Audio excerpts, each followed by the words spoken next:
Meeting. Stand, pledge allegiance, please. I pledge allegiance to the flag of the United States of America and to the republic for which it stands, one nation, under God, indivisible, with liberty and justice for all. Thank you all for coming, and please silence your cell phones if you would, please. Yeah. Yeah.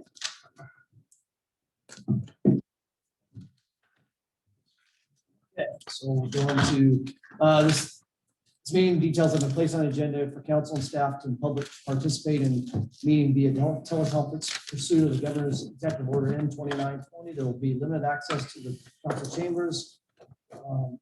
Members of the public may remotely listen to and participate in this meeting via teleconference. If you listen and participate during this meeting teleconference, simply dial the number listed below.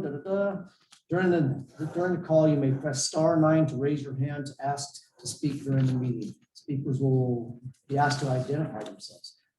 Speakers, members of the public may have the right to address the city council in order to speak their opinion regarding issues within the jurisdiction of the city council at all regular and special council meetings. Please speak from the podium when addressing the council. Please state your name for the record prior to providing the comments. Please address the council as a whole. Public comments. This is a time for public comments. Council may ask questions, but may take no action during the public comment section of this meeting, except to direct staff to prepare a report or place it on a future agenda item. If you're here to make a comment on a specific agenda item, you may speak at that time.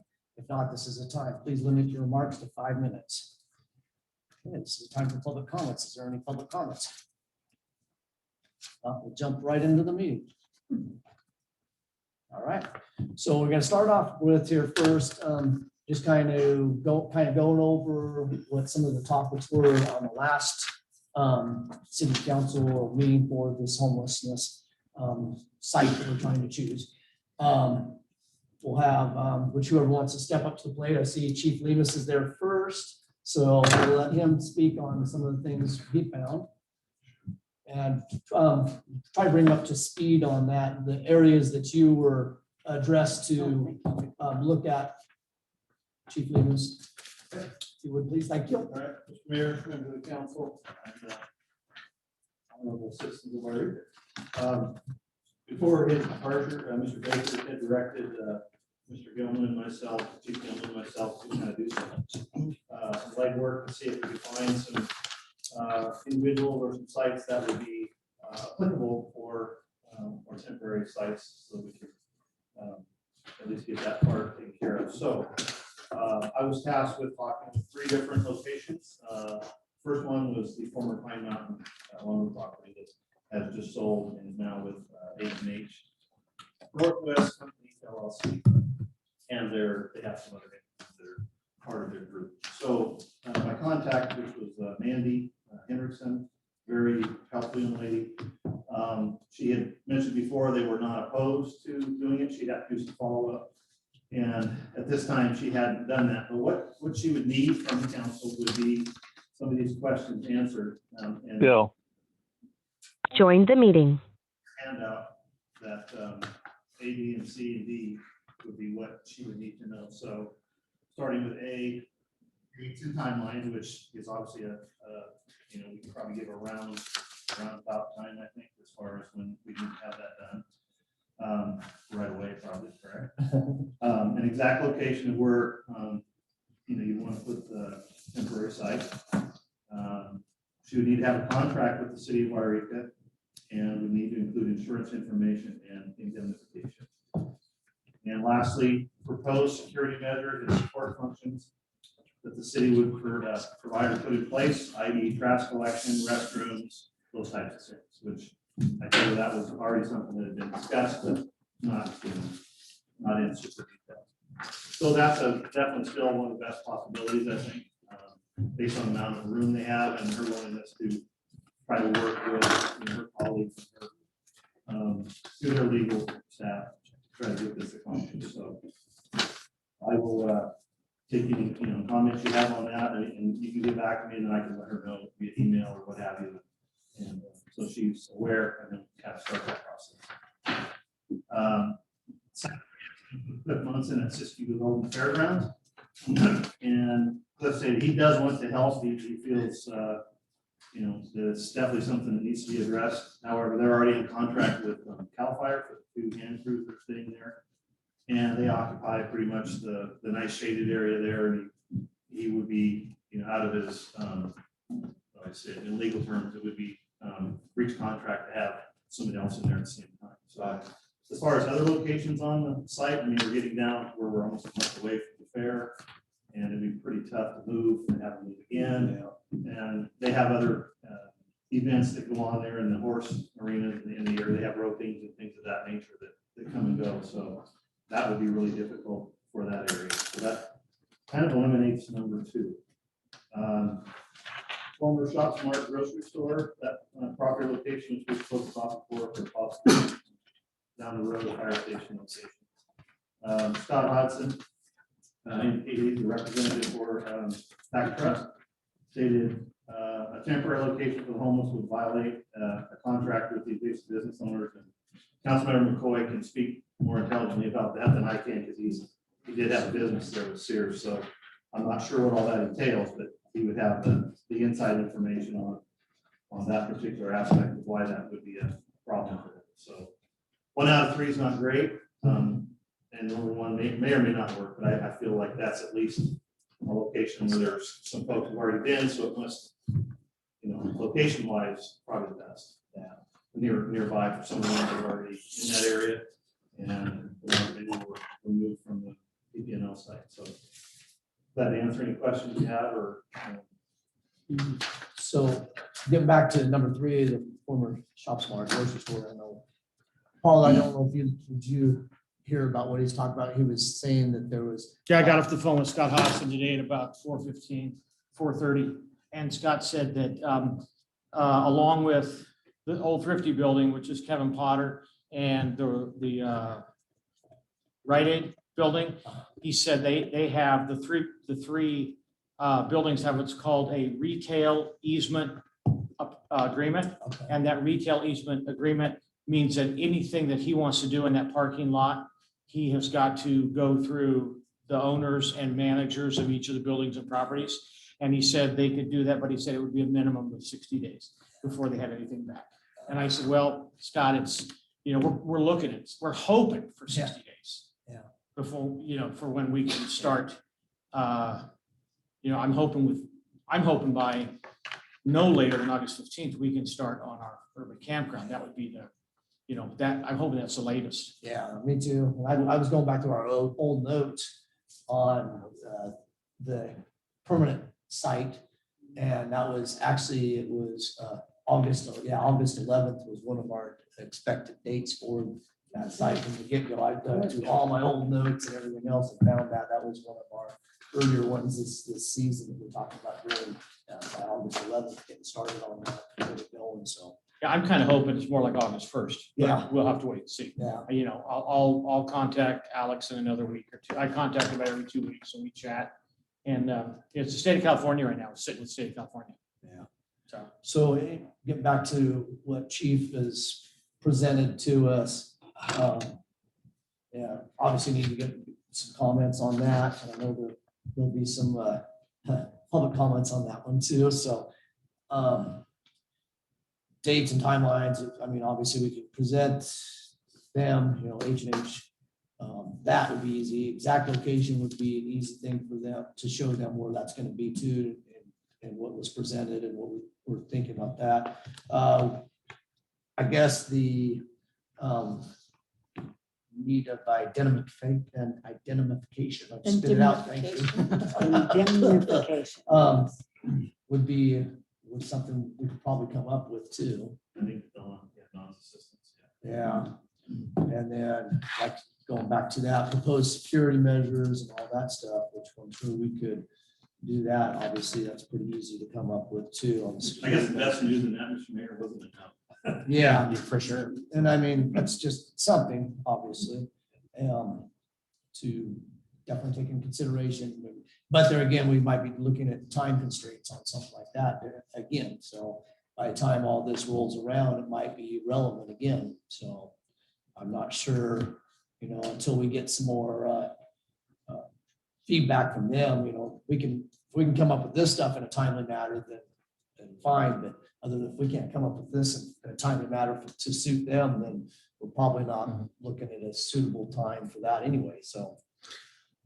Yes. Mr. Mayor, I actually like the option of number one. Mhm.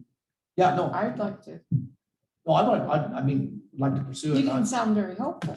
All me? Yeah. Oh, I'm sorry. I'm playing what you always call Debbie Downer. on that. Devil's advocate. And on that, we just seem like seems like we get easily shot down lately, so. Anyways, Paul, I know you had a comment. No, I was just gonna say the insurance information and the indemnification is no big deal. Typically, when I had Boy Scouts sell trees on my lot, when people sold, it wasn't, I didn't own it, but when we had, anybody was using it, like for selling something like fireworks, you had standard operating procedure to have $1 million indemnification.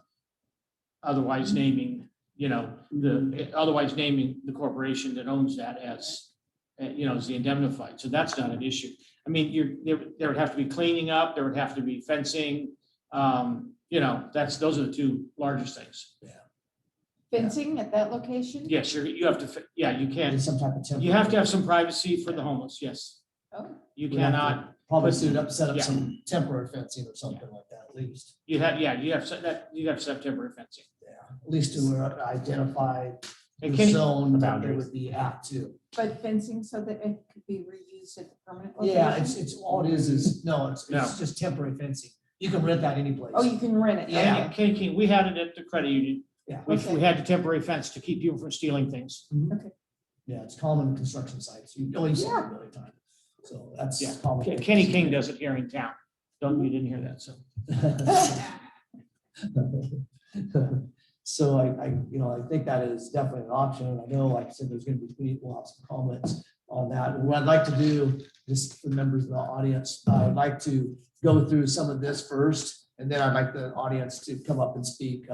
I want to go through some of these, what both chiefs have come up with, get up the updates, I'll bring them up to speed first. And then I want to introduce the public to that and have public comments on that. That way we kind of keep it narrowed down and keep things on a streamline. So thank you, and we'll definitely just don't forget what you're going to want to say, because I want you to come up and talk. So anything else you'd like to add to that, Chief? No, I just think the devil's, you hate to use that term, but it's in the details as far as what we send back to her, if we're concise and direct with our response to what they capital help speed it up. There will definitely have to be more talks and negotiations. But I was pleased when I first met her on the property to look at fire reduction and, new owners, and want to know what they could do. And they, within the first week, they, went in and did what was asked and then some. So, I see it as an opportunity to, Yeah. strike while the iron's hot. So I think number one is probably, obviously 2 and 3 are. I think Cliff would help, but he's just in a bad spot with another contract obligation. So. Well, and I think it'd be number different 3's kind time. of the same way. But, that's probably one that possibly work. I wouldn't make any guess as to, say, yes, it's gonna. No. happen, but Now, it's probably the best. now think it's on that, did we, when you spoke to them, was it something, because I don't know, as last time, did we mention renting it, or did we just mention, I can't remember our conversation on that. Was that something? We talked Does about, anybody I remember? thought we talked about a lease. A lease on it? Okay. Isn't that what we talked about? I knew there was probably some. Now, was that mentioned to them? Okay. They've asked for a contract, so I would imagine Probably be some. they expect it, yeah. Money. And I think it's, she'll take it back to her staff and then back to us with the, when she talks to legal. So. Yes. May I ask a question of Matt? Do we know, I'm just wondering about time frame. Like if it's in there 60 or 75 days, if it runs over, are we gonna be running into the building of Arby's out there at that time, or is Arby's not gonna, would you have any idea what's the earliest Arby's would start building? The proposed section of what was once Penberthy's mill is far away from into the Martin's building. But do we know when it's, I mean, I'm just looking, I'm like you, I'm looking at the complaints that we might get from them, and And, you know, I mean, I know that from the credit union, we had stuff locked up. We're right next to the police department and we still got people that want to jump the fence and come in and, you know, take a saw when they need it or a drill or whatever. I don't have a start date for Arby's, but they are working right now with public works staff and Caltrans to finalize the plans for the frontage improvements. Okay. So that's where they are. It seems like the onsite. So So I didn't think, I thought during the Okay. planning commission, I thought Liz mentioned something was not even gonna start till like the beginning of next year, wasn't it? Do you remember on that, Mr. Milton? It seems like we, I thought they wanted to be in by Christmas. by Christmas, oh, By okay, the- maybe. I think it was late fall. Oh, okay, okay. But they're going next to the AutoZone, correct? Correct. Yes. Well, Yeah. you know, as long as Matt says, you know, if we're far, if that was the site that was chosen Right. and we just need to be far enough away from it that it's, Not intrusive. Because I think I was Yeah. talking about farther back from the Chevron, correct? Yeah, Were we talking farther Yeah. back? Yeah. There's a Gotcha. lot, there's a lot Yeah. of room there. and Okay. If you haven't looked at it in a while, it'd be worthwhile to drive by there.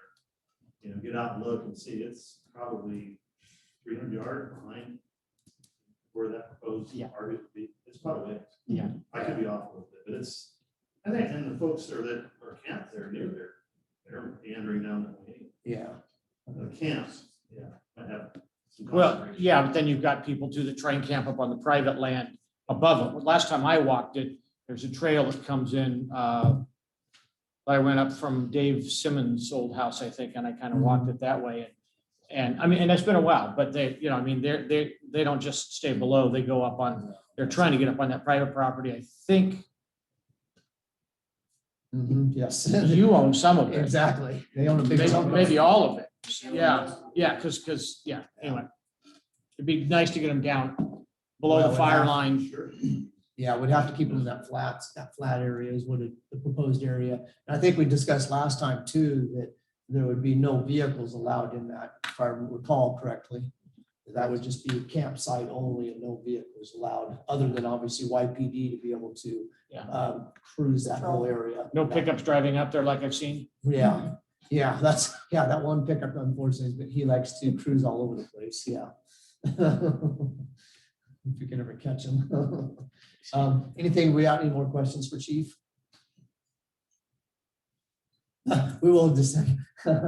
When you sit down, we'll be. That's not going anywhere. Thank you, Jerry. Thanks, Jerry. We'll have some more. We're gonna have a whole bunch of comments after. We're doing updates right now, and then we'll have everybody weigh in on that. All right, keep going. So my iPad's dead. I don't have the names, but it's an easy. You should complain to the city about that. Yeah. Well, I've been real busy. I don't have a TV, and now it won't turn on. Yeah, you have to plug it in every once in a while and charge it up. I thought I was smart using my iPads. I had so many papers, and now I Yeah. just found a Wi-Fi iPads. But I had the motels and I had the truck. So I started with American Hotel. They will not return my calls. Oh, no, Messages YMO. Then I went to the Budget Motel. They were actually very cooperative and he didn't have a problem with doing it. The problem is he has the behavioral health contract and he's only got a couple rooms left for Uh, And I told him I would need more than a couple rooms. Yeah. He said, you know, I told him, we want to take the whole thing. We want to rent the whole thing from him. He liked the idea, but he can't get out of what he's got going with behavioral health. So Right. all they could Yeah. apply was like 3 rooms in the back. So I basically told him that that's not. something he's interested in that. Then I got a hold of Josh from the tribe regarding the pole barns there past the third round, so I had to load the casino. Very helpful. He was actually very helpful. He thought it was a good thing to do for the city to help out like that. Unfortunately, he has to go through like members, the casinos, all that, and hasn't been able to get back to me. So what we did discuss, hasn't had an answer to get back to me. And what we discussed was the city of Yreka would take care of leveling the field with the brush. Around that. I let him know that we would help provide the security for us. That was one of his concerns. One thing that we both agreed on that was a good thing is that the casino right there is 24 hours. They have security 24 hours. So it'd be easy for them to see if there was a problem and call us for help. So that would be one nice thing, at least someone's there 24 hours a day, kind of monitoring the area. He was very helpful. Josh he was great to talk to. He was supportive. We talked about different things, you know, are we gonna release it? Are they just gonna donate it to us? Timeframes, I told him we're looking for 1 to 3 months probably, and I explained our situation. But he was gonna have to go to the casino, to his board, to all his people. So, and I contacted him about 2 weeks ago, a week and a half ago. So I'm still waiting to find out. So I'll follow back up with him next week. But real promising, just, it's gonna be just like with Jerry's thing. By the time he gets through all his people and it comes to us, and then we have to send it back to go back to all of you. So it might be something that if that's the direction we want to go, that maybe we can get a meeting with everyone all at once or something. Yeah. Bring them here, do something to try and cut some of these time frames down. But he was very helpful. The tribe was very supportive. Yeah. Good. Well, that's all we can do is try and just see what happens. So like I said, only hard part is if we start running out of time, which we actually are, and that leads us to the other part of that report, which you can talk about it, or I don't know if you all heard, if you all willing to talk about it, or you to talk about the Pacific Power Substation, and give us an update on that. Sure. So Wiggles went out, notified everyone that they had till Friday to leave. We basically are moving them, not in any violation of Boise or anything like that. We let them know that this is private property access. It's a security issue with the power companies. And so Willow went up there, we started booting, asked them if they could move so they could close the gate. They've got the fences built. It's in good condition. Yep. We still got till tomorrow, the big bus move, which actually surprised me. It's a Yeah. giant Wow. monstrosity of a bus actually pulled out yesterday. He's been sitting under a tree by Yeah. Duran's, yeah. Yeah. So we'll give him a chance. He's having issues getting around and everything else and get the spot from one to another.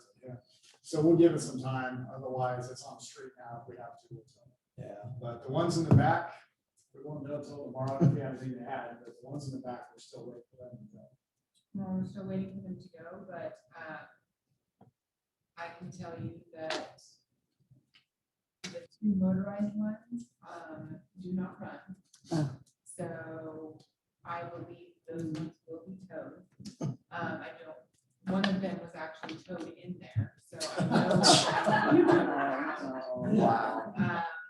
One of the other trailers showed up. I was assured by the occupant that it would be gone. Unfortunately, dang near a full transfer to clean it up. From the amount of trash, tires, whatever else is back there. I did inform every single camp that whatever they leave is going to be considered abandoned and disposed of. So if they want their item passed tomorrow, that they need to take them with them. So what'll wind up happening first thing tomorrow morning, I will be going in and starting moving again and tagging the camps for removal, whatever is left. Again, will be discussed and reinformed that whatever is left is to be considered abandoned and will be removed. So we were careful to make sure that we don't violate anything that would cost the city something. So they're not being kicked out for camping. They're not being kicked out for anything else. It's just strictly a security, it's a safety issue and private property access that now they would be blocking or causing problems with.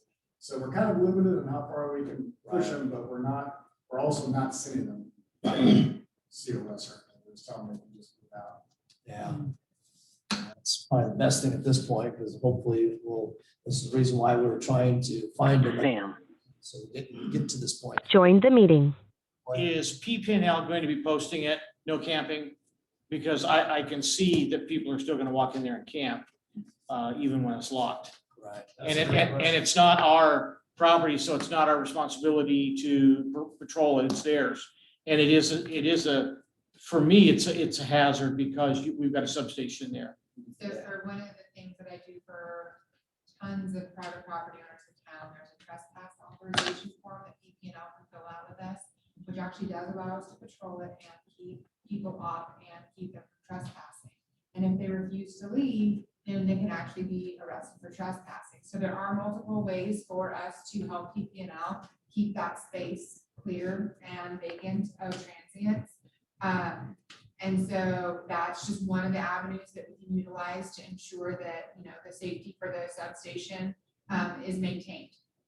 And then, thank you, just up from where the fence is, where the gate is. And I know that Public Works is gonna be putting in asphalt bike trail or walking trails, I call them bike trails.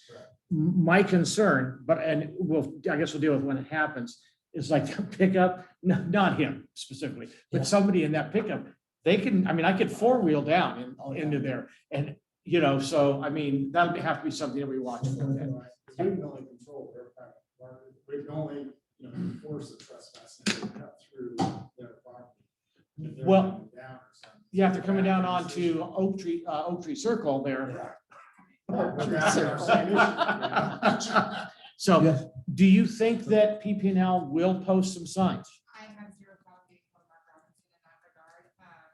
On that though too, so the last council meeting, we actually added a handful of parcels to really reinforce and reinstate the no off-road parking off, you know, vehicles off-road. Vehicle, yeah. It would be easy enough to, again, add that description of that portion of the parcel to no off-road vehicles, no parking, and then that way we have an enforceable action when we do catch vehicles back there off-road because it has been in direct violation. So I actually spoke with Chief Gilman in that regard on either doing a side letter or an additional resolution or whatever to ensure that when we have to and or need to add additional parcels to that list, that we then have an enforcement piece that we can make sure that that occurs. And one last question, just to be clear, the camper back there that has the stove in their tent, that's actually on the banks of a creek. That's not on PPNL's land, isn't it? It's on the banks of a public creek. Oh, that's, other side of the creek, it's on Yeah. the Ranch Lane side of the creek. Yeah, okay, so that's not on PPNL. That's over all the way on the other side. And that one is also something that I can work with Janae Scruggs on. Okay. Being that it's within 150 feet of a waterway. I did So too. there's additional avenues on that too. Yeah. It's not close to 150 feet of a, It's less than that. It's yeah, less I was than, gonna say yeah. it's a little Yeah, over he's 20 only- feet. That's the denominator though, is that it's anything within 150 feet of a waterway. Okay, thanks. Something. Then we still fall in the Boise thing. Right. Punish them then. Yeah, well, that's health and safety for people too that are with that water going. It's a tough line for us. Mhm. When That's are a we state crossing- concern. Yeah, when are we crossing the Boise thing and punishing them? and Yeah. when are we protecting the citizens? Yeah. It's a tough line. So far, Willow has a great reputation for family maintenance. They've been working with us just like this, you know, you guys got till Friday. And so far, no complaints, no, you know, throwing bits. Good. Okay, thank you. Awesome. Yes, thank you, Mark. Appreciate it. Okay, well, so it looks like we have a couple leads there. I'd say at this time, unless council's got any other questions, we'll open it up to the public for this, and then we're gonna present another location, I think, after that. Okay. But I would like to, I'll open it up to the public for public comments. All right, so go for it. You know what I was gonna say? My name is Judy Crawford, I'm a resident of 1010 Lane. And perhaps the influx we're seeing right now is a result of what's happening over on PPNL, I'm not sure. Yeah. It is enormous. We have a trailer parked on the street that is blocking vision on the street. We have at least 2 new cars. There were 5 cars there when I came this evening. And that is not appropriate. And I don't know what you can do about it. Some of those tents are within 150 feet of waterway. They're right down on the creek. And I would hope that those people would be required to move when you start, when you get a permanent position, because it is, the people in my park are really upset. All of them are. I've talked to at least 6, and they are all upset. So you really need something done. Yeah, no, I went by there this weekend, the Deer Creek was where she's referring to, Deer Creek Greenway, that we popped up about 4 new tents this last weekend. Right, and that trailer is the worst. Yeah, Really? so that trailer, the trailer is the one that was, actually, they've been floating around, it's the Expedition's been towing it, the Green Expedition, isn't it? And, yes, well, So it's a blue expedition. Blue, thank you. So they no longer own that trailer. It's Oh, they been don't. transferred to the individual who currently owns that trailer has been contacted. That trailer is also currently registered. And it's on a public street. They're allowed to park on a public street. Unfortunately, that doesn't, They're allowed to live on a public street. no, that, I didn't say live. I said they're allowed to park on a But that's what they're doing. So that everybody down there was contacted on Wednesday. I informed every single person down there that a minimum of one of those, there's 3 tables down there and I believe 2 benches. Yep. The minimum of 1 table and a minimum of 1 bench must remain open at all times Yes. for public use, not for them. And I also informed them that every bit of their trash, every bit of their refuse must be picked up, and if not, they will be cited daily for it. And so in my rounds tomorrow, I will be going back out to your creek here. A lot of the camps that are like down on the creek that are further north, those camps have been there for a number of years. I know they have. But And it is, I understand there's been 150 feet over a waterway. That is one of the pieces that I have to get Fish and Game to enforce, quite frankly. So there's that avenue. It is something that I will have to push, but there is that avenue. The tents that are down there, the dogs, every time I've been there, have been on leash. Yep. The dog or the tents, like the individuals, I've never had a bad interaction with them. They're all, yes, ma'am, no, ma'am, please, thank you. I do know that one of the individuals who's in the camp further north is not getting along with the individuals from the camp further south. I've contacted everybody in that regard. I've informed them that they need to get along. I've informed them that it's a public space and they need to treat it as such, and that it is not their personal dumping ground. Outside of parenting him in that regard, I really don't know what else to do except for continue making a presence. Also, following up with what you said, I don't want people to think there's a broken bench and a broken table and maybe a second broken bench when you and I were down there, that we're not done by the homeless. It's been screws have backed out, age, that kind of thing. So, I mean, I understand I think they need to evacuate all the tables, leave one open, but evacuate them all by the end of the day. But the thing is, they did not break those. Those were broken way back in the winter.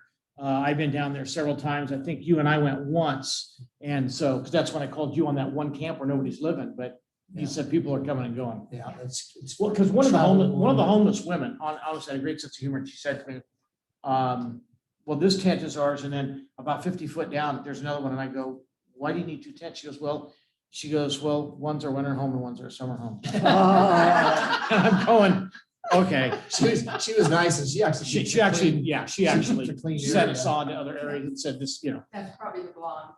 yes. And I actually think, she's a Montague born and raised, I think, when I talked to her. But to address this 1 bench and 1 table or whatever, no one in my park will even walk down there now. So you aren't serving the public that are supposed to have that park by just using it. No, And I know your hands are tight, but I'm just telling you that it's not open to us. no, and that's kind of a bummer too, because that's what it's for, so especially that end of town, so you guys can enjoy it. Yeah. It's really saddening to see that it's not getting utilized by the people who really want to use it, need it. And pay for it. And pay for it, yeah, exactly. And that's why we're trying to come up with another alternative location, so hopefully we can alleviate that stress and open that back up where it should be enjoyed by everybody. I'm just worried that a bunch of these people off of PPL are gonna show up down there. Yeah, that's. Oh. There's a chance. You know, It looks like when I drove through PPNL yesterday evening, it looked like a great, I only saw one car on the Yreka property side. They were camping, and that's gonna take two dump trucks to clean it up. And then 2 or 3 at the far end. I think everybody had moved by then, but you know, who knows? They ended up going different places. Like I said, we got them living up in my neighborhood, so in the alleys. It's gonna be a tough one. Like, there's Tough, still, like I yeah. said, too, there's motorhomes are still back there, there's a trailer back there, and 2 other vehicles, I think, and then 3 tents or 4 tents back there. Still, you're talking the dam property, the Pacific Power? I'm talking about Pacific Power, yeah. Yeah, so there's still. But there were so, quite yeah, a we're few still that are gonna in have some of those moving on out, so. It's way, it's way hot. Yes, Go to Don the Marie? podium. I was one down, but I'm Okay. So I seriously think college is gonna start, and I really think that we need to hire for credit an intern for Willow, because I don't know if you know this, but she's like busy, and how does she get other work done? Yeah, it's a tough An one. intern. Yeah, we just discussed, just talked to Will about that. She's got a jam-packed day tomorrow, and I don't know how she's gonna be able to achieve everything that she An needs to get intern done. is how for credit, and they would love to do it. Yeah, Just no, I, not find direct on.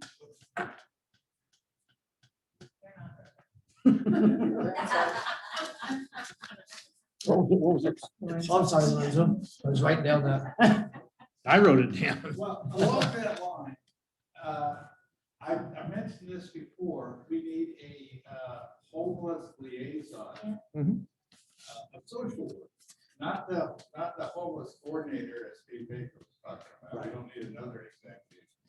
But somebody that's out literally in the weeds with these people, helping Willow, helping the police, taking the load off of their shoulders so they can go back to their normal jobs. You know, they can't write citations, but they can talk to these people, find out what the problem is. And if there's something that doesn't need to be cited, they can tell Willow and she can go do that. But this will take a lot of load off of their shoulders. No, And I looked at the county pay scales. They pay their social workers a lot less than they pay their deputies.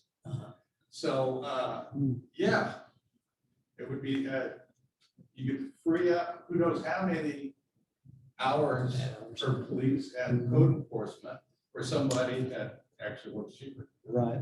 And that's something with kind of like a homeless, what he was kind of referring to, a homeless coordinator would actually overlap all that stuff. And being a coordinator also would go out and try to hook them up with the services that they need, That's drug what and you need, alcohol. social work. This person would be all encompassed into that, so they would do all that. Yeah, Yeah, that's why you need a social Yeah. worker. Especially. exactly. That, Exactly. that's actually one of the things that came up at our COC Yes. meeting yesterday through, when we were on with Reading and the different counties. That's one thing that came up for us. Yeah, just trying to coordinate Yeah. that, so. And the money, they're getting the money. Yes, It's- Corey. It's a good, I Thank you, thought, Lorenzo. I thought the county and the social workers visited them because I've seen at the camp, I've seen a county car there with a girl with her board speaking to them like 3 or 4 times. That's about the needle program. Oh, I don't know. I was just asking. I didn't know. That's why I was asking. So- if they- Jessica Skillen. So what are they doing when they're going around and talking to them? Because I have seen a girl out there with a clipboard in a county car. And she's. On a and county she- card, that's a county- different one. Yeah, the needle program's a totally different. it's a van. No, that's a van. That's a not van. a Yeah, I car. know. No, I know. Is That's what I'm that- saying. That's Yeah, a no, totally this, different this program. is like, she's in a white, like Ford Taurus or like a, So they one was did- next, one was a. Maybe we should ask them. One was a Ford Focus. Probably knows who it is. Do you know? There's a handful of them that are in and out of there, but it's usually ones that are already signed up for Yep. services, That's what I whether was just gonna you're say. needing to schedule a meeting or already have a meeting and or they're checking in on the individual who signed up for services. And I can tell you that I have helped individuals get in to get services. I've even had to sit in with the intake meetings with some individuals because of the way that they're treated during these intake programs. Yes. And so I have actually sat there to ensure that they're properly treated, to ensure that they're getting the care that they actually need. Unfortunately, then some of them choose to not show back up for what they're supposed to do, but I have sat and helped and encouraged them to go try and seek treatment, to go try and get on SNAP, to go try and get the voucher for their ID, to go try and, to do all these things. Or to hook them up with VA if they're veterans too. Yeah. Hook them Yeah, up with the VA. So this is going back to what you're saying, Lorenzo, this is a prime thing that we need, because we're taking away, Willow's time on all the other things that she should be working on, that we need as a city. And so this is something, yeah, we definitely need to address. And I don't know if she's contacting you not, but Dr. Sarah Collard is, I gave her your phone number. And so we're gonna try to start coordinating some stuff together on that. I spoke with her after the meeting too in regards to this, to where we can start coordinating some of this outreach, basically is what it amounts to. Because they're basically with the social workers, they're basically tied into the individuals need to come into this establishment. So we need somebody outside the establishment to be able to bring them in, is what it amounts to. They go out and they will talk to them and stuff, but it's not it's not the social worker's job to go out in the field to do that. So we need somebody to basically pull in from there, pulling them out of the camps and bring them in. That's the whole idea of doing this urban campsite / working with Beacon of Hope, is that we'll be able to coordinate that more easily, that they'll be there in one location, that we'll be able to bring them in and take them to the behavioral health and stuff. Yes, Willem? it's a trust aspect of it. Yeah, Yeah, absolutely. sure. And if you have somebody that they don't know coming in to try and get them to sign up for services, Yep. trying to get them, like the one main individual that I really worked with, it took me over 6 months. Wow. One person, 6 months before she would even step foot in the door. And then, like you said, you get them in and they get treated like crap. Yeah. Because I've done that when I Why- worked for juvenile Which is hall. why I And have sat in Yes. there and I had to put my foot down. they treat them like a second-class citizen. Absolutely. And so I have been called where they were in tears. Yeah. Saying, you told me to come and get help and I I'm tried. going, and this- I'm done. And so I'm like, no. We are gonna march back in there. We're gonna make this happen. And we did. But she didn't want to show back up because I was gonna be there to help facilitate the rest of it. And that's where an intern would be perfect. They would get to know you, they would through you, but they would get to know them. Yeah. No, it makes sense. And that's something I think as a council, we're gonna have to address. Yes, Joan? I was just curious. I know that you've been involved with the COC and now Paula is, and I was originally. I know there's funding coming down from the state. So there's no funding in our budget, but I'm thinking that the homelessness funding is coming down, goes to the county. But I'm wondering if there's a way that the city could apply for some of that funding to hire an intern or Right. to hire an So- employee. So a lot of that funding, yeah, basically there's funding out there. I We can think we apply for could, it. yeah. And a lot of it comes down to, with grants and stuff, which you're so familiar with grants, we have to be able to manage that money and be able Right. to show where it's going to properly. Right. So that's fine and everything, but we need, as a city, we need to be able to show that. The other thing is, yeah, we can work with the county on that, which we can, but some of that there goes back to just what the Beacon of Hope's going through right now is we have to have something there started to get going, to get something going. So in other words, we can have all these great and wonderful ideas, but if we don't have a place for them to go, then we're not gonna get that money. That money needs to be able to. The money's be able not to gonna spend flow. in the proper way. If Yeah. we don't have any, if we don't have an establishment, then there's nothing to it to go to. So. And there are a lot of strings to it. Of Like no course. drug testing, no alcohol testing, no disfavor for drugs and alcohol that has, Wow. that sort of thing. So and we're not against, we're not fighting that. We're just saying, we just learned some great stuff at the end of the meeting on, Yeah. that we're starting to work on for funding wise, that see what we can get this year coming down the pipe, so. I was just curious if there was Yeah. any available, because the governor keeps saying there's all this money available for homelessness, and yet we haven't seen any. Yeah, no, there's a lot of money, but then also you gotta think of, we have that 1.4 million that we're gonna get handed to from the federal government, the state, that goes down to the state and comes to us. Some of that can technically be used for that funding. So this is something we need to address as a city. Yeah, that was that Corona the money relief, coronavirus relief funding. We just have to have COVID. COVID. coronavirus. Coronavirus. We Yeah. just have to be able to link it back to Well, this the is coronavirus. Exactly. So, but there's funding there, and we just need to be able to direct it the right way and be able to show it being I spent would, the right I way. would really rather use the homeless money because it's going to the state and it's going to the county. And if the city is the one that has to deal with it, we really should get a piece of that pie. Oh, absolutely. Yeah. Well, we have to have a program up and running in order to get a piece of that We pie. have to- Well, So there's it's- a program out there called Black Lives Matter, and whether any of these people are black, just wait. Whether any of these people are black or not, they are homeless, and you can sit through that little loophole, because if you have a hammer, it's the only thing you're gonna use is a hammer. True. And in Los Angeles with the homeless people, they have used that avenue, Black Lives Matter, to get the money, Yeah. to have that liaison, to go out instead of using a hammer. Right. And the police are busy with their hammer Oh, yeah. somewhere else. Oh, yeah, they're definitely overtaxed on what they're doing. They're spending a lot of time on a lot of different things that they shouldn't be. And we're- But I'm saying, look at that avenue. Matt, is there any date in the near future that the grant administrator is coming? Clients, maybe? Yes. It will be coming soon, yes. Soon as in within 30 days, I soon believe within, before the end of the year, okay. so. Because that person would already have the skill set to put everything together. for us. Yes, yeah, absolutely. No, that would definitely get us steered in the right direction. Sure.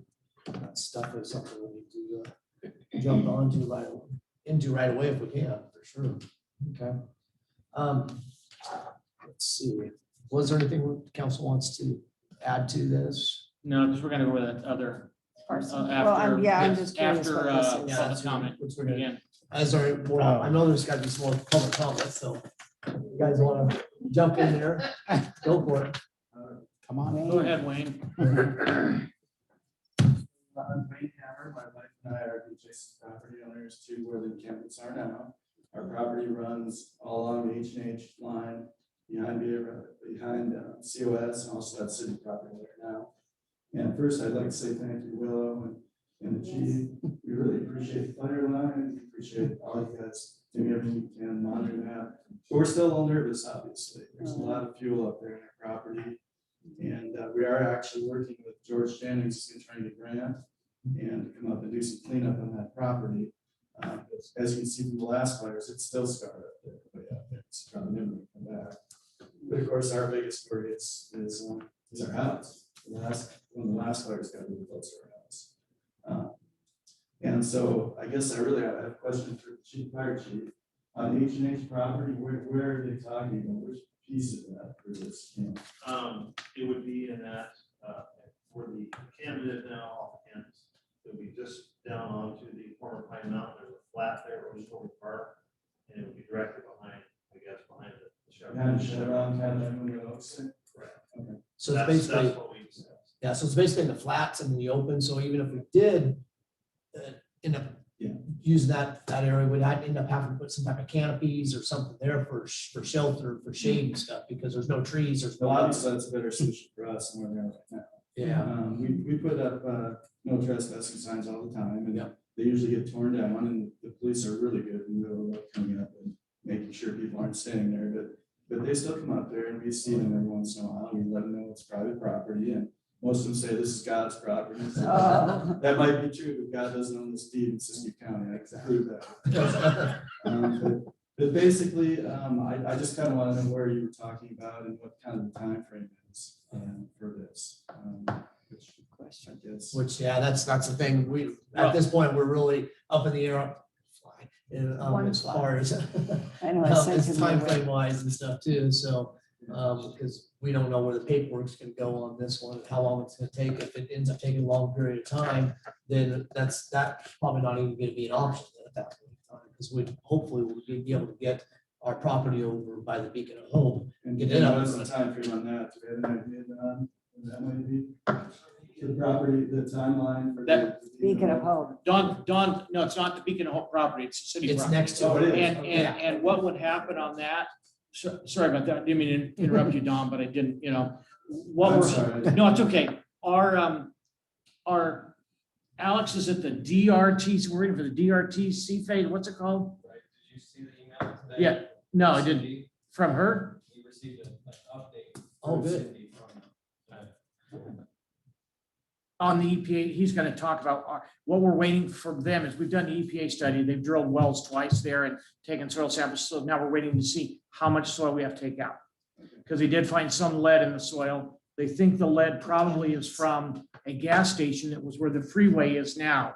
And then, at some time before 68 or 69, when the freeway was built, the gas station was taken out and the lead probably leaked under Foothill. Because at one time, there was, but long before I moved here, that was all Chinatown, and it was all, there were building Chinatown in the sense during the gold rush, but then it was all just buildings and stuff. So that's where the lead, they think, came from. So, and if we were to encapsulate the property, if we were just to asphalt it for a parking lot, there's no question. But since we're going to put humans on it, the feds and the state, want it clean. What did she say on it? tagged to an update. It has some possible timelines within it. Were any of them no by the middle of August or? Like. Oh, that'd be great. I'm sorry. Yeah, after Wayne's done, that'd be great. That's right. In the H&H property, if that becomes a realistic, how big an area are you looking at? I really wouldn't have an idea. I mean, the area that's there is large, but I don't know how many folks would actually house there. It would like what we're talking about would be fenced off on some of that area. Probably not the whole thing, obviously, because we'd be able to have YPD be able to pull down through there and patrol that area. So that would be in conjunction with PD and Chief Lemus, the fire department, make sure that's all structured in that area. Obviously make sure it's perfectly cleaned off to where they can, it's no fire hazard whatsoever. Yeah, obviously that's better for us than where they are now, of course, Yeah. and our neighbors and things too. And again, this is kind of a temporary site Correct. until something else is. I'm hoping 60 days minimum and 90 max, but I mean, I'd love to have it done in 60, but I think it could take longer to get rid of dirt. Because Summertime is obviously our worst and scariest time, so. Yeah. Just trying to get it time over. well, and I know that you guys, I've talked to some of the people up there, because I taught with you for years and with Mike and different people, and I know that you've had homeless come to your back doors or your front doors, which it would be very, very scary. Because I know we have them up in the alleys where I live, and it's somewhat scary when you run into them in the alley behind somebody's house. So, We have our 90-year father-in-law lives with us in 98, I'm sorry.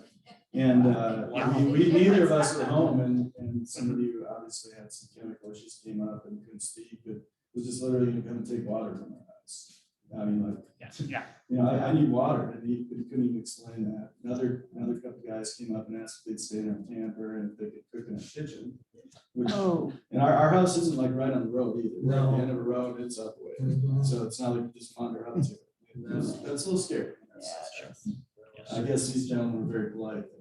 And my wife said, I know their names. I go, yeah, you know their names. Yeah. In other words, they said, please, can I please cook in your I think, kitchen? actually, yes, believe it or not. I wasn't there for that one either, my folks. But really, I was just trying to find out kind of where things are going here. I realize you guys are transfull with this, and we do appreciate everything you're doing. We really do. And my wife better speak I too. have a because- question, so I'm. Oh, good. My wife and I are polar opposites in a lot of ways, so thank God the opposites attract. So I'll let her speak for herself. I'm just curious about the Beacon of Hope situation on how many, I mean, obviously, we have a big problem here. We have this everywhere. How many people is the Beacon of Hope area going to be able to facilitate or be able to help? Well, we're sort of wrestling with that issue right now. We're building the permanent facility, the building itself. And the building will be able to accommodate probably in the neighborhood of a dozen longer-term residents. Those are homeless people who are members of our program, engaged in our services, and are allowed to stay for a longer-term period of time. About a dozen. Then beyond that, we'll have the capability to accommodate, to some extent, visitors people who come and go traveling through the area who are in need of accommodation for a night or two. We'll be able to try to compassionately accommodate them. And we're not quite sure what number of those we will be able to accommodate above and beyond about the dozen of more permanent residents. But I'm thinking we're gonna settle into somewhere around 20 to 25 a day that we can accommodate in some fashion. But don't hold me to it if I can ask you to do that. That's we're still working through that. And then beyond that, we talked with Paul and we're wondering if our site itself, beyond just the building itself, and the site as well also accommodates some campers. Campers, pallet shelters, maybe other stuff. Exactly, to expand upon that, which the city is looking to do in the adjacent property. So we have a lot of thoughts in mind and things that we are working on and definite answers, I'm starting to say at this point. Our first focus is to try and get the building done. Right. And that's all a matter of funding and our volunteer workforce. And we've made good progress, but not as much as I would have hoped. But certainly we're continuing to work on that. We've got it all dried in now, so to speak. So we're going to continue to work on finishing that. I don't think we're going to have an up and running shelter this winter, unfortunately. But I think the realistic goal is to have it up and running for the following year, starting fall of. So I guess then my big question is back here, because this is what I've heard, that we can't tell campers to leave city property because we don't have a place for them to go. Correct. So if this is full and they don't have a place still, are we still in the same problem? No, we have the urban campground next door. How big is that? It's half an acre. And if the campground is full? So then, Having looked at the camp, We got yeah. a lot of numbers here. I'm like going, is this But- gonna solve the problem? a number of things. A step. Like if we put them, no matter where we put them, whether it's that permanent campground that we offer to them, or say right now for the temporary, if you've got, say, 12, 14 camps up by the college, I will tell you, I bet you 6 will go into that temporary that we want them to go to, and 6 are gonna go somewhere else. We don't know where, and we don't have any control until they light there.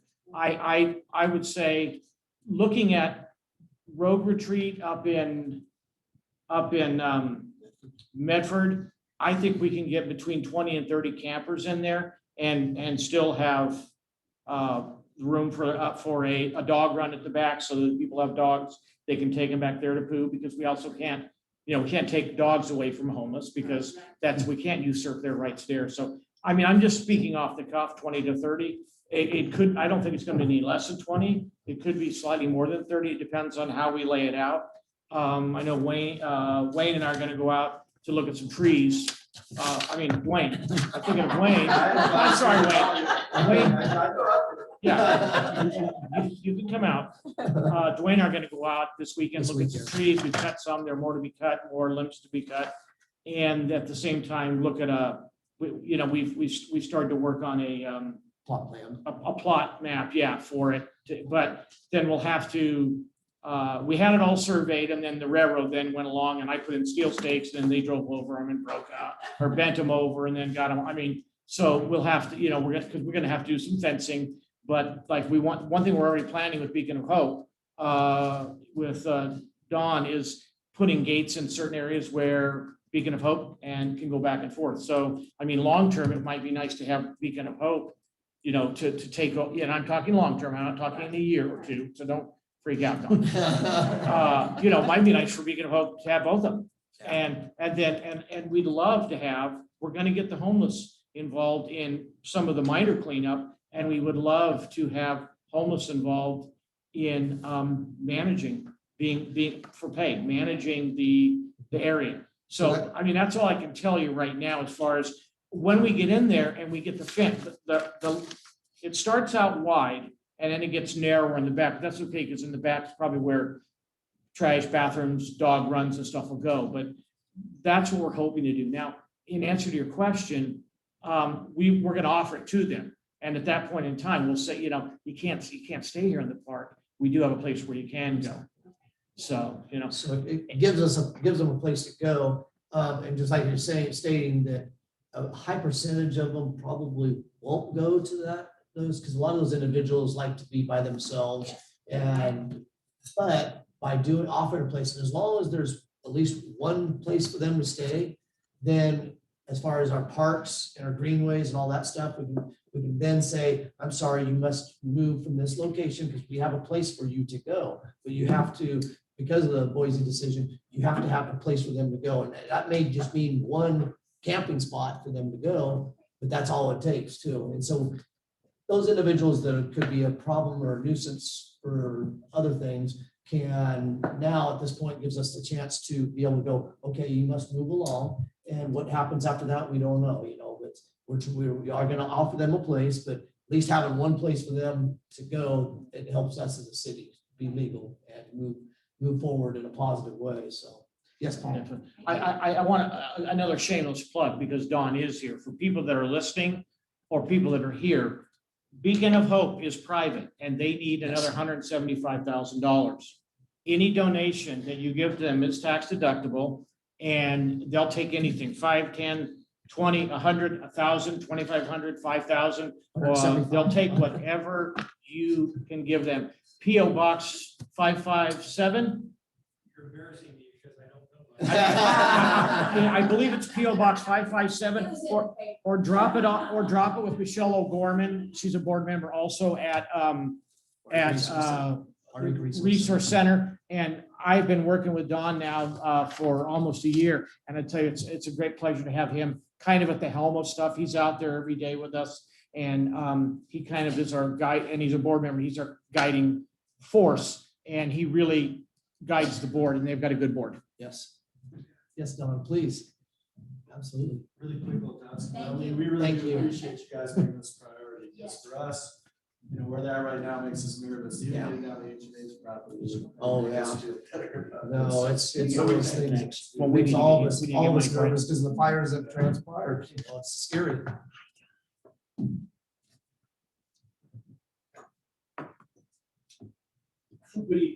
I'm Don Langford. I know most of you, I think, and those I haven't met in the past. It's a pleasure to meet you under these circumstances.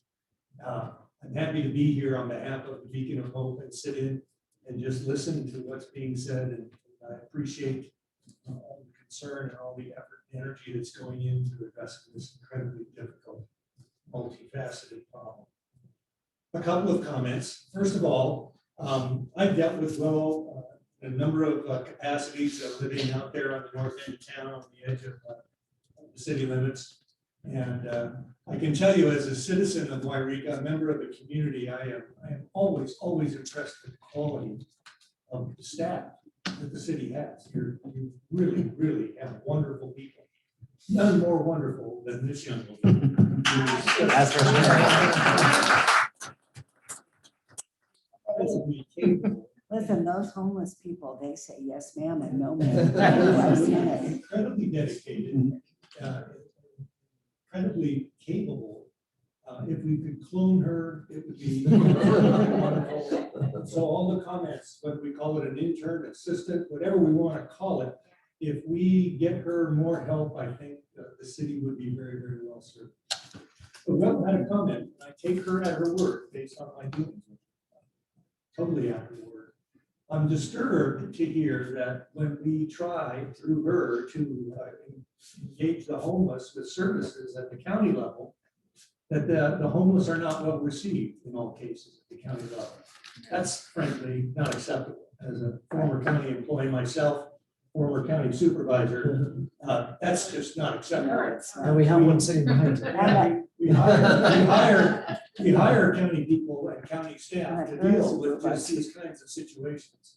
And so if we are going through an effort to hook up people who need services with people who coordinate and provide services, if that interaction is not going well, then we ought to, I would suggest at a fairly high level, be making that known to the county that that's going on, naming names, talking about specific staff members who have been less than hospitable, and cutting right to the chase and getting at the heart of that problem, overcoming that very quickly, because I think we would find county leadership would be very, very receptive to those kinds of complaints, very concerned, and I suspect that you get a lot of. That's Sarah Solar. Yes. Well, it's Sarah, and then, the other department, the social workers. Yes. The social They all workers. report to Sarah. I don't even know how it's organized anymore. It's 15 years since I've been with the county. so- And she is correct on that, yes, which I speak with Sarah all the time, so. So Yeah, just a somebody needs to suggestion, talk to that I think perhaps the complaints follow up will be able to remedy that. And once again, if any of you have any questions about the Beacon of Hope, we welcome them, we welcome your interest, we welcome any support that you can give us. We're a small organization. We're still struggling to try and gain some momentum on our fundraising. As you probably can understand, we take small positive steps at first and hope that they become bigger steps in a positive direction. And we're still taking the smaller steps, frankly, working hard to try and gain some momentum. And I think that will happen. It's just not happening overnight. We definitely want to coordinate with and be part of a solution working closely with the city on this. We see that as our future. We see the two of our organizations closely intertwined, working in a good way toward positive things. And we welcome your interest and your support. And I plan on attending as many of these meetings as I can, just to hear what things are going on. Once again, thank you all for your Thank time. you. and your- No, thank you for your time, Donna. We much appreciate your devotion to the Beacon of Hope and the willingness to move forward and try to get some stuff done. It's well, obviously needed in our community, and it's going to be a valuable asset to the community. And just, we need to communicate forward on what we can do to help too on that aspect. I know we're limited on certain things, obviously, because of financial status on governments and whatnot, but I mean, anything, we need to step in there and do whatever we can do to help also move this forward. So, thank you. Yes. Don, can you share with everybody just where Beacon of Hope is? The shelter that we're, I think they know, but just maybe share with them, and then also let them know that, when you're out there working and what hours normally work, like maybe 12 if they want to come by or look at something or drop a check off, they can do it there too with you. to Oh, Beacon of sure. Right now, we're not engaging in construction. We're in a lull period here. We got the building dried in, and next we're going to rough in some plumbing and some electrical work. And that's going to cost a significant amount of money, which we're still trying to put together at this point in time. We have a pretty robust group of volunteers who are really dedicated, all being one of them, who is in there day in and day out, and it's just wonderful. Keeps out of trouble. It's fun, it keeps me out of trouble. The building itself is located down by the old Yreka Railroad. We're right down there, off the highway, off the interstate, tucked in behind there by the railroad property, just down a couple of lots. And it's a really, really good location for what we and you are planning on using the property for. It's reasonably close to downtown, to the city center, and yet it's not smack dab in the middle of the residential area. It's not smack dab in the middle of the business district. It's just far enough out where it can, the community, I think, can accommodate a relatively large gathering of the homeless there. And well, anytime you want to stop by and visit or drive by and see the property, you're welcome to do that. Our schedule for construction is not set in stone. It depends on money. Right now, there's nothing scheduled, but if anybody wants to contact me, they're welcome to contact me. And I discuss with them what we're doing and when we're doing it in the next phase of construction. For donations, Michelle O'Gorman, as Paul mentioned, is an excellent point of contact. And we welcome any and all donations of time, money, or anything that can be provided. So again, thank you all very much.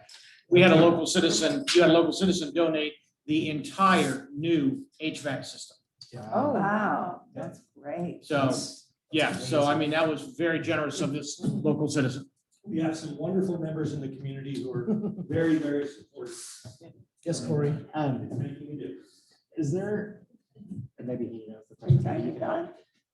Are you planning, I know it's been tough because of the pandemic for 18 months and things have been on hold for a lot of things. Are you planning a big push for fundraising? Because I know you have a GoFundMe and I know it's been going slow. Are you pushing something maybe to get The someone capital to donate campaign. something like a huge raffle, like a car, or reach out to these big donors who funded Rescue Ranch? I mean, that was a big thing where people came together and put the Rescue Ranch out there. Have you reached out to people who have really, like, do a big push, like a fundraising dinner or a drive-through dinner or something, you know, something to get a big chunk of money coming your way to get it over that? We discussed those possibilities. COVID certainly complicated our ability to put together large dinners and things of that. Right. We just recently, within the last 2 weeks, had an open house of the facility, as it were, as it currently exists. And we put that word out on that to all our prior donors, who we contacted individually. And then it was put in the paper and other local media. And so we had a local fundraiser about 2 weeks ago in conjunction with the open house. We had a basket auction, and that was, I think, pretty successful. Right. And so we're still talking about further steps at this point, what they might consist of and when we might do that. Right. We're mindful that in terms of charities and the needs in the community, our citizens are faced with all kinds of requests for assistance. There's a lot of fundraising that goes on. We're all familiar with the fundraising season, especially during the winter, dessert auctions and the dinners and that sort of thing. Sports. And so we're trying to be sensitive to the fact that we don't want to, through our efforts, overburden members of the local community who are already covered with requests. We do have a significant number who just come forward and write checks to us, and we very much appreciate that. But we're contemplating those kinds of possibilities as COVID recedes, hopefully, and we continue to get back to more normal mode of things. Yeah, I'm just disappointed. I hope, you know, the word gets out and we can make a push, because I am disappointed. I'm sure everybody here is to hear that it won't make it this winter. We're gonna go another winter without a shelter.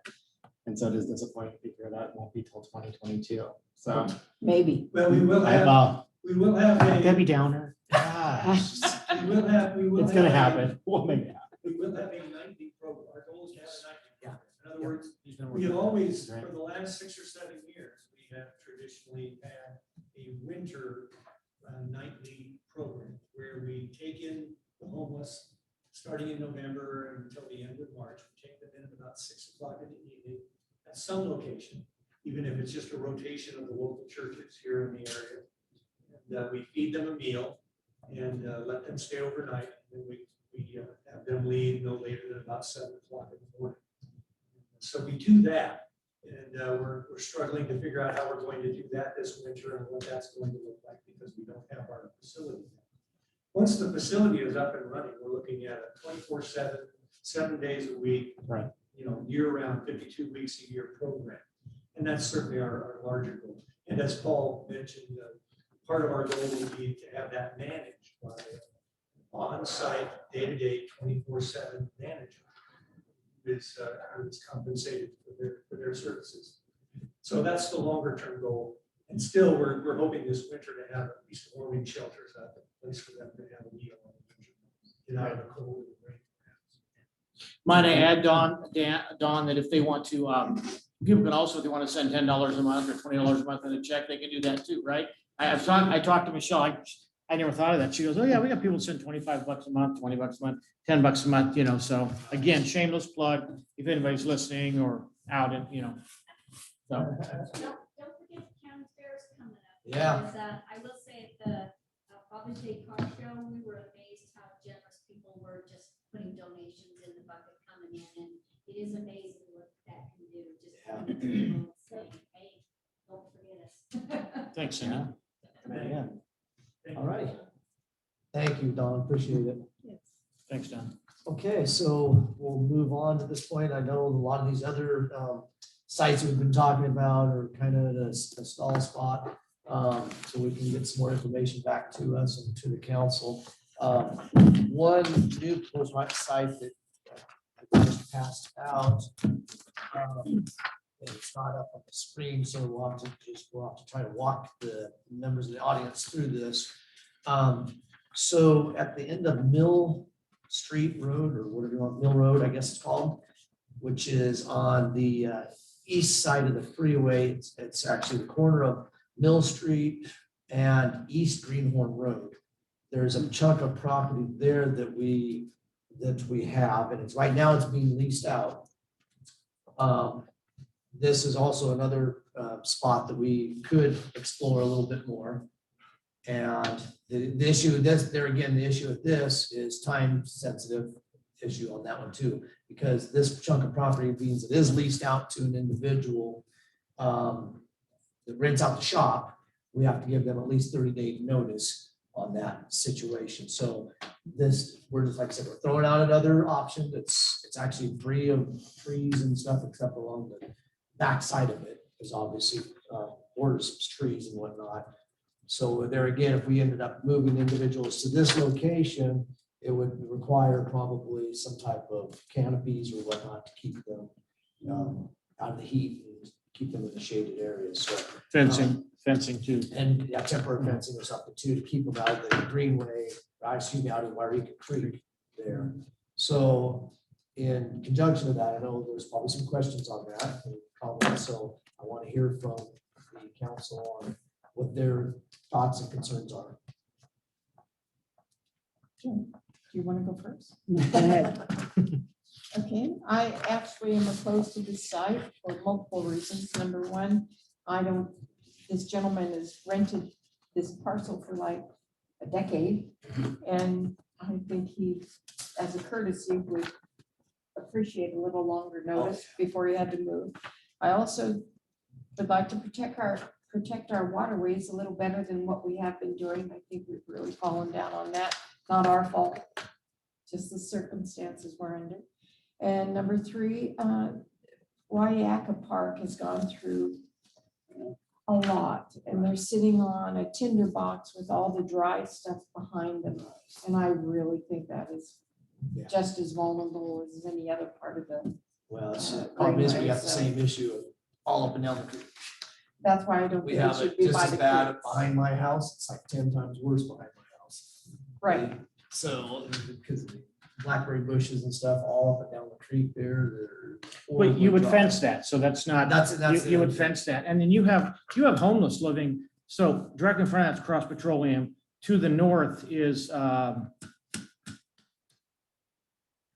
Campora, used to be Campora. Right. And then you've got Walt Moody owns a big chunk of property there, and they're homeless living on Walt Moody's. They've been living there behind the PD for forever. So I just kicked them off, walking this property about a month ago. Oh, did you?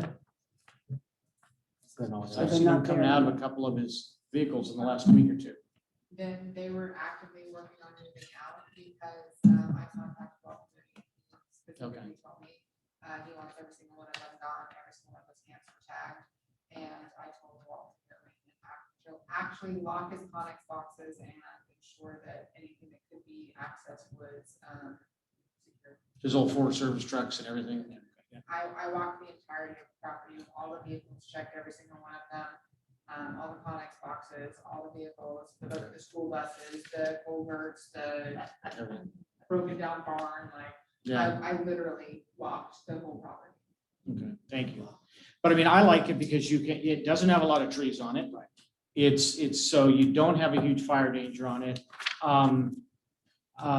You don't, I mean, yes, our contract calls for 30-day termination. We're not getting wealthy off the, we're not, I would venture to say we're probably not even getting fair market value for the rent. I mean, we're probably getting low market value. So I mean, and eventually what's going to happen, you've got the credit union out there, you've got somebody bought from Todd Whipple, the old towing company. And I know, because I know Todd had plans to do something out there, but now somebody else has purchased it from him. Oh, really? I believe so in the last year or so, and I think there's plans out there. So I mean, for a temporary, for 60 to 90 days, I think it's just not, it's not hardly near anything. I actually like it better than say putting it on the other side of the trailer park where you have the pole barns. All right, going up to the casino. Yeah. So I mean, It'd be less of an impact at this location than it would be at that location Mhm. because they're not going by Yreka Trailer Park. They're not going up to the casino around that area, so. Yeah. This actually has less of an impact on that aspect for sure. Closer to Overland and closer to Moonlit Oaks for them to go into the middle of town. They'd probably go more toward Moonlit Oaks, I would imagine, but towards Rayleigh's. Like I said, the biggest issue there is, it's a time again. Time, we got, obviously got 30-day notice on something like that, but there again too, he has wood logs there and other things too that not easily removed, plus he occupies that shop too, so that's a, only challenge on He's that. not living in it though, right? No, Okay. Hopefully not. I don't think so. I hope not. He'd be violating code if he was. Yeah. I know him, I don't think he would be doing that, but Has anyone checked the contract? Because yeah. usually it's more than 30 days. We got it notice, right Isn't it here. 60? Yeah. Oh, it's just 30 days? It's just 30 days, yeah. We Oh, haven't, we've gone over the contract, yeah. What year was that drawn though? Well, it's an ongoing one, so it's not Because like. California's changed the law. So anybody at any, doesn't matter if it's residential or commercial, they've been in longer than a year, they require a 60-day notice to vacate. Oh, really? Oh, 60. Yeah. They That's- changed that kinda what I about 4 thought. years ago. You can call Dawn That's tomorrow what I and thought. Yeah, ask Dawn. yeah, I can clarify that. with him, no, not a problem. I like I said, we're bringing something to the table. Yeah. Just because we need to make sure we explore all our options, just like we've discussed in the past. And because we don't know where the other options are going to go. And we need as many options as we can. And the other options have been basically, vetoed, so we've got to do something. And unfortunately, no matter what we do, somebody's gonna get mad. But that's why we're here. If we can't make the decision, maybe we should, And it doesn't That's have what- to be unanimous. yeah, No. maybe we should, no, majority, that's right, yeah. resign. Exactly. That's why, You just got to make a decision, that's that's why we all. get the big bucks. That was a joke. I mean, if it was all fenced on the backside, I don't think it's so bad. No, because if you keep them out of the Yreka Creek area, then Yeah. there's no fire danger. It's all open. There's nothing there. There's no tree, no No, brush. yeah, nothing. I went over there. Does matter if you have to get 30 to 60 days. Yes, Matt, I assume you're coming to comment. I know for sure. When you're ready. Go for it. What's that? Step on up. Sure. Mr. On the timeline, okay, good. Yeah. All right, so we received this today. So, as I think all of you are aware, Alex McBride is working with Cindy. And they are working with Leona from the DTSC, which is the Department of Toxic Substances. Okay. So just a quick summary, I'll blast through as fast as I can. Yreka's completed the phase 1 on the permanent site, one photo. Completed the phase 1, purchased property, completed phase 2, which I just read today. And then this is environmental. The extended contamination, and we're working towards a cleanup and to a no further action letter. That's our ultimate goal, is to get that no further action letter. The phase 2 determined that the lead contamination needs to be removed and taken to a certified landfill. At that point, the consultant would prepare a soil removal plan and associated documents that will be provided to the county for approval, because Cindy and Alex and Leona have been now working with Rick Dean from the county. So the good news is county's on board and they're willing to take lead agency status, which saves us, I don't know how many hoops. Yeah. So it's a very strong option. It's a very good thing. So once the soil removal plan is provided to the county and approved, the city would then go out and find the qualified environmental professional to perform the excavation, testing, transportation, associated manifest, and the final report. So then that report goes back to the county for review and oversight of the cleanup. So county's taking the lead on the oversight. And then DTSC, the toxic substances, is willing to take the final report with a letter from the county and write a concurrence letter for their records. So that gets us, that's the quick way to clean up. And it talks about how much we need to take. Basically, it's 6 inches in areas and a little bit more in other areas to get down, to get the lead out. So So to speak, yeah. whatever. So that's all good, and That's not what DTS, but we don't have a final report from we DTSC have a directing final, it. I just read the final 2. Oh, phase two today. So So we, just so, saw on okay, phase two today. so we can start. well, we can't So- start until we get, okay, so 6 inches from where to where, and then, It breaks many- it down, she has a map, but it says, there's area one is about 3,000 square feet, assuming 6 inches of soil to be removed. And then an additional 6 inches in another little spot. She's got area two, 11,000 square feet, 6 inches again, for a total, she's got 204 cubic yards in one area and 83 cubic yards in the other. So we're talking 35 dump trucks. that's good, that's good, because that's a lot less than, initially she said half, we were gonna have to go down about 18 inches for half of it. Right, so it's looking So like that's 6 great. and That's a 6. lot better than I thought. So that's all the good news. That's a lot better That's the than I good thought. news. I'm glad you're sitting down. So That's what, the good news. How long does that take? So expediting the cleanup to provide the homeless services by late, as fast as possible, but it's gonna be late fall. So our very, she's saying, this is Alex, so our very hopeful timeline is late July. Nicole provides removal docs for county review. End of July, early August, we post the RFP for a 10-day minimum to get it out for the environmental folks that come do this for a living, because public works can't. Early to mid-August, we would award the contract and have a kickoff meeting. Mid-August to the first week of September would be mobilizing, field work, cleanup, lab testing, and removal of the stockpiles. Mid-September, the final cleanup report. Late September, the county's review of report.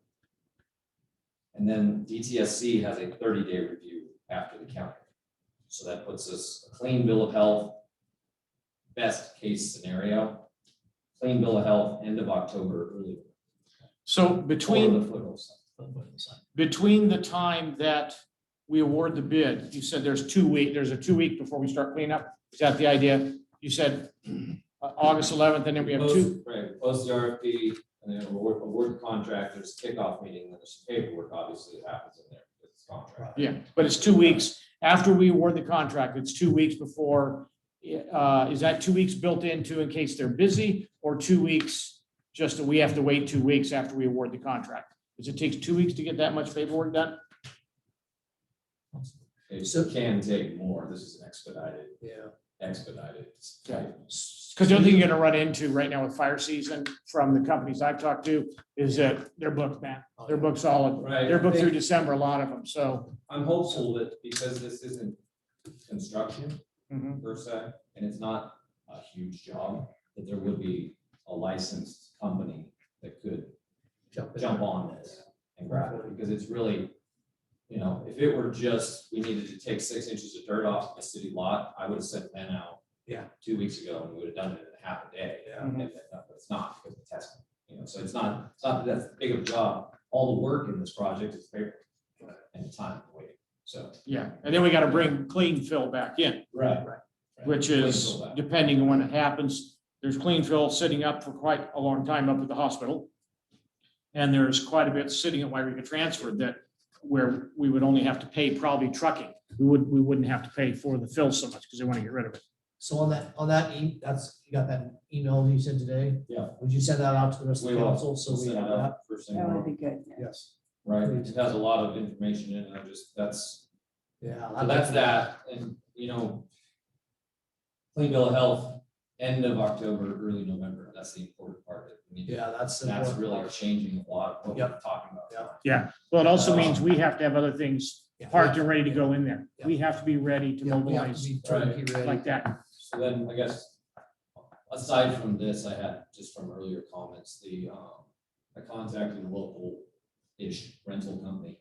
And they, when I was drawing the plans for the initial site that was proposed at the city service center, I drew out, measured it out, had the initial number one area that we looked at, had that designed out, and got costs on everything that would be required.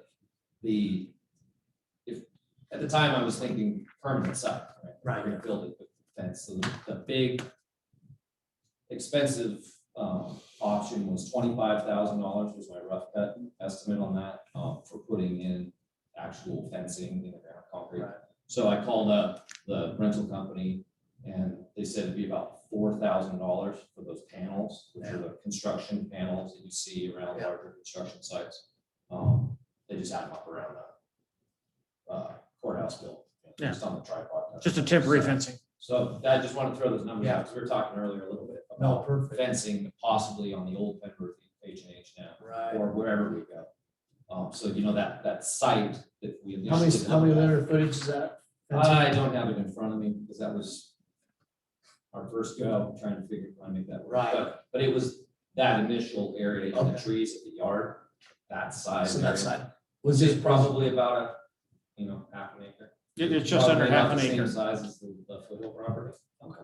Yeah. I would, So that's not bad then. It's just under half an acre. Yeah, so that wouldn't be too bad, at least. I think that first option Yeah, was but about the that's- same. Yeah, but 20 grand isn't. I mean, that's something that I talked to Retta about when we first purchased the property. I've talked about it since then. And, I said, when we move, we'll need to move and we'll need 20 or 30 or $40,000. And fencing will be probably the most expensive, and it is. Oh, yeah. It's going to be. And I've continued to research and look at vacant city properties again. I mean, we've all been through this for months now, trying to find out. I've gone as far as looking at just purely vacant properties in town, like, maybe we could find one that's for sale right now and grab that. We did that. That's what we did with this. Basically, yeah. And we got it for, I think, for a lot less than. Yeah, I was just saying for timeframe. Timeframe wise, yeah. If there was a piece of dirt that we knew didn't have lead on it. Yeah, yeah, exactly. But I continue to look for it on our side. I'll see. That's all we can do is keep looking. Debbie, you have a comment? Debbie Downer again. How No, much, council member Debbie Down. yes, a little respect. How much is this, all this trucking and like dumping the toxic soil going to add to Sure, the I have cost those of the numbers. project? I think it's part of our EPA grant. It's expensive because it has to go Do you down think to, so? doesn't have to go below Stockton, Matt. We have a Cal EPA grant that should cover that. Right. Thank you, John. So the Awesome. costs, it looks like Cindy was working with Nicole.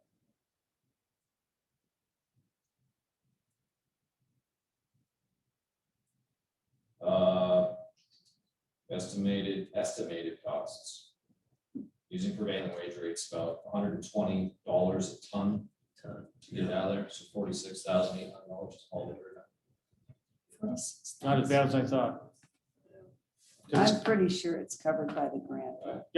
That's Right. The one through the Alex EDC. said that's the EDC working through. EDC, but it's, it's EDC got the grant for us. They're working Brownfields. with us. It's a brownfield grant and it comes from Cal EPA.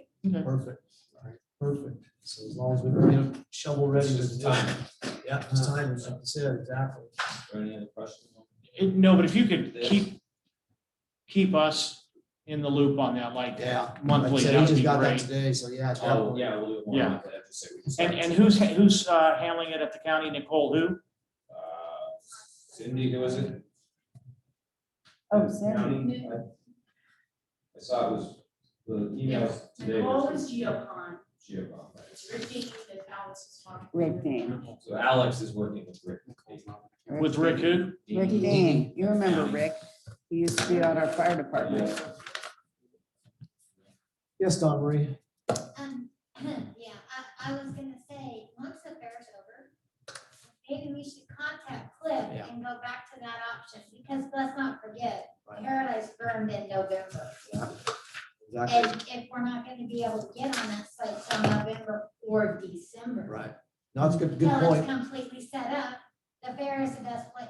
He still has the contract with CDF until the end of October. Yeah. No, But the there's- end of But the year, there's End of the year? other places. end of the In the year. year.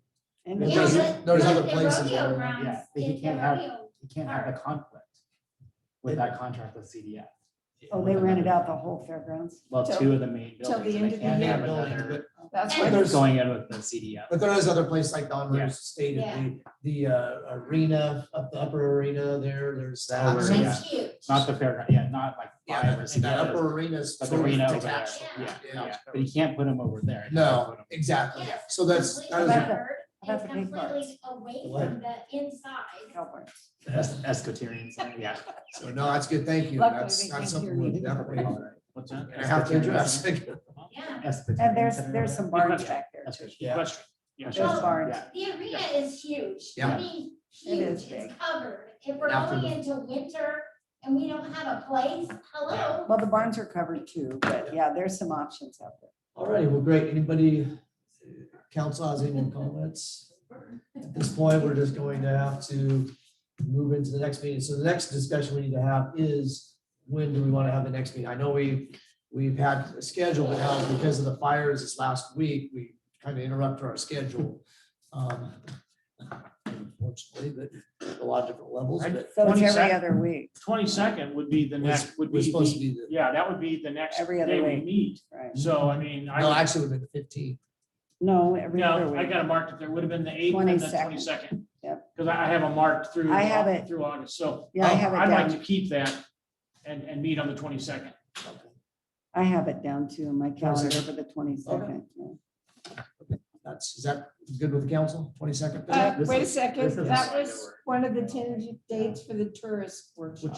change it. Tourism. Oh, that's right. You're Yes, right. Because this is Yes. our- Arthur, yes. Arthur. When the homeless meetings were originally scheduled, they were set for first and third Thursdays. Yeah, that's what I thought, first and third. But we're gonna probably. have So to that's change- the change 15th. this That was the 15th, that's why I said the 15th. Because you and I will be You're right. volunteering at the fair. correct? Or Oh, no, I it's know not- why. never mind, it's a week early. July, we did it because of the It's the following week. July, I don't know, we didn't do it on July 1st for whatever reason. Right, Holiday weekend. So, yeah. This is my fault because the fair is this week. fairs, that would interrupt that. Oh, yeah, we don't want to do anything with the fair. Yeah, when the fair's on. No, I mean, because we'll get in trouble with. We're volunteering out there. So. Actually, yeah, we committed to volunteers on Right it. here, yeah. right. Is C2C Yeah, me gonna have a too. booth out there and at, No, you gotta just. post it. Just a window, huh? just a window. So do they need people to work it or? Elks does. They need people for the information booth. Okay. Rotary Sorry. and Elks will No, you're both be good. having booths, So, looking for volunteers. so going back to, we need to, before then, have a meeting, obviously, before that. So do we want to still keep the 22nd meeting if we're having that? You mean double it up? double Oh, that? That's gonna be a no. long night. No, That would be a why lot. don't, you want to do it the 15th and. I'd rather do it the 22nd? 15th next week, next Next week. Thursday. I don't know if we can have enough information back by the 15th is a problem. Well, you're just Oh. gonna be hard to get along with, aren't you? What How are we about what are we doubling up on the 22nd? Do we have two We rub it meetings off that on The night? tourist workshop. Well, it's tourism. not just tourism, it's tourism, marketing and business development. Yeah, Right. yeah, And that's on the 22nd? 22nd. yeah. How about the 29th then? How about how about moving the workshop and focusing on homeless? Well, I think that's fine. Arthur. I was- think we we've need to already move the moved- we workshop already- and to focus on the homeless. We already rescheduled this once.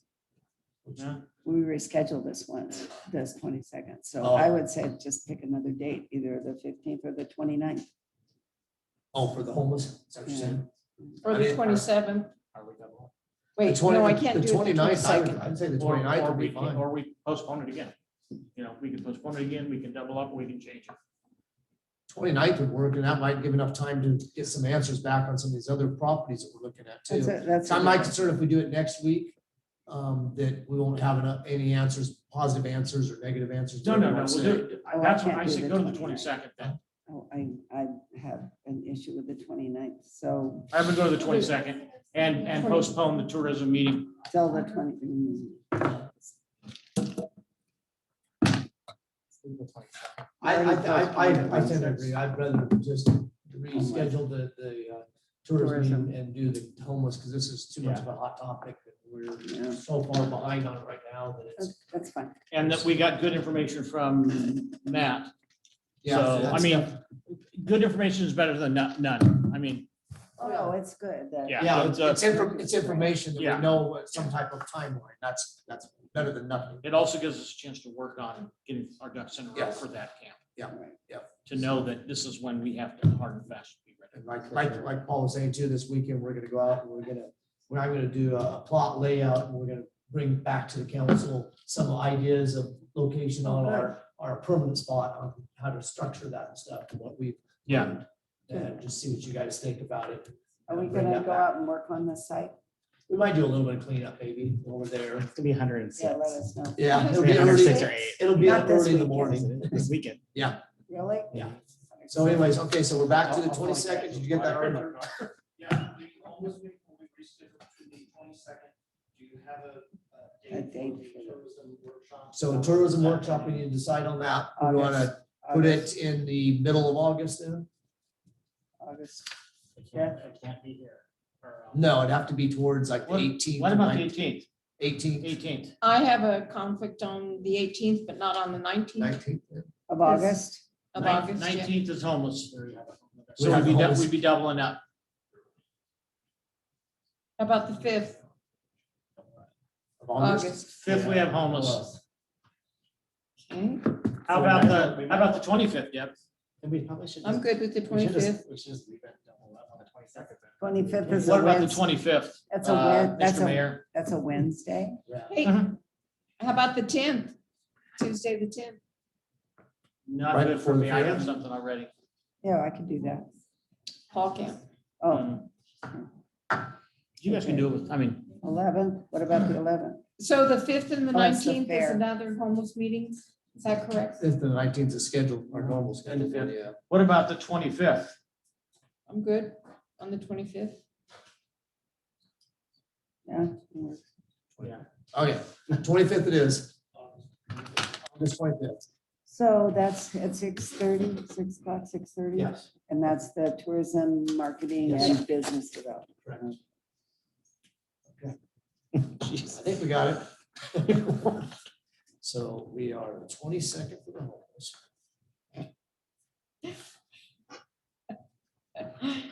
I want a raise. Oh, good. Yeah, okay. More than a nickel an hour? How about just gas money? Yeah. really. Okay, any other comments from the council or any last minute comments from the audience? And yes, Lorenzo? Yeah, you mentioned canopies a couple times, Yes, and if you're thinking about this 10x10 pop-up thing, I use those type of things for my mobile business, Uh-huh. and I know how flimsy they are. They're not gonna work. One gun to the wind and they're gone. Yeah, no, what we're thinking about, honestly, because we don't want to reinvent the wheel, we're thinking about the long garage canopies. That's what they're using in Medford. They give you air to come up in the summer. They provide quite a bit of rain shed for the winter, although I think we're gonna have to put up bark. We're gonna have to bring in bark during the winter anyway, probably. Yeah. Because those little ones, you're right. I think they're too Yeah, those are flimsy. too And they flimsy. get 3 to 4 tents under each one. Yeah. So it's, yeah, so I mean, that's a good point. 10 by 20, 10 by 30. Yeah, the big ones. Yeah. The big ones, we can park in our. Is what we're looking at. Or small traders up in there, yeah. I was thinking about fire camp, you know, they use those circus tents for Yeah. fire camps. They're great. Yeah. The, A lot of the dilemma, though, is that we have to put the other tents inside of an individual, and I don't know, but I think it's gonna be hotter in the summer. It's gonna be warmer in the winter, but, the guys and gals up at the Road Retreat, they, you know, the ones that they let me talk to 2 of them, because they also, you don't just go in and talk to them, it's private, it's like your house, I don't just walk up and, you know, say, hey, let me come in your house or whatever and use your stove. And so they let me talk to 2 people. So you don't have And both of anything them, on the both of them I talked to liked to speak on the canopy because they had their privacy. They could still have a couple of things around the tent, but they didn't, there was no clutter, nothing like that. And, you know, so I mean, I think we're all kind of feeling our way here. I mean, I know I am, I'll speak only for It myself. says that we have. We're feeling our way here, but what our thought is right now is those long canopy, you know, because then they can also, they can add more to the side of them if they want, but even in the winter up there, what they did was, you know, they were, those that wanted to be off the ground, they built platforms, but a lot of them didn't want to be off the ground either. Yeah. I would say there were only, out of 60 tents in that campground, I would say there were only 5 or 6 that were off the ground. All righty, we're great. I have one more thing. Okay. And I'm We're sorry. gonna adjourn. I'm sorry. That's okay. But, you know, fire. Kick it down the road. We're still in fire danger right now. We need to be making decisions right now. I know, that's what we have been trying. But we also have to be legal. Yeah. So we're I working on the know, but I'm legality. just saying, let's not kick it down the can too far. No. No, Because yeah. if that's the case, just bring them off the hill, put them on that flat, and wait until fair is over. It's only, what, 30 days, and fair's gonna be gone? Yes. Yep, no, No, we got, like I said, we need to move fast because we're in a really bad That's spot on fire. So, Mr. Mayor, All righty. I have yes. a question. If they I click had has to down say a yes to meeting the on state of July California. 15th. So Do we the not have governor one? declared today Arthur? state of Homeless emergency. meeting. The homeless meeting is gonna be on July 22nd. Do we Yes. have anything on the 15th? Information. Correct. From the 15th. From the 15th. Okay, then I can Yes. get rid of that? Yes. Thank you. Dwayne, the governor today declared a state of emergency of water in the state of California. And it's not mandatory Not now, it's mandatory yet. voluntary, but It's all- it'll probably go mandatory at some time. Yeah. Well, in at least 12 counties, it probably will. All righty. Well, thanks, everybody, for coming. Appreciate the time. Much appreciated. Thank you. And meeting's adjourned. Thank you. Okay.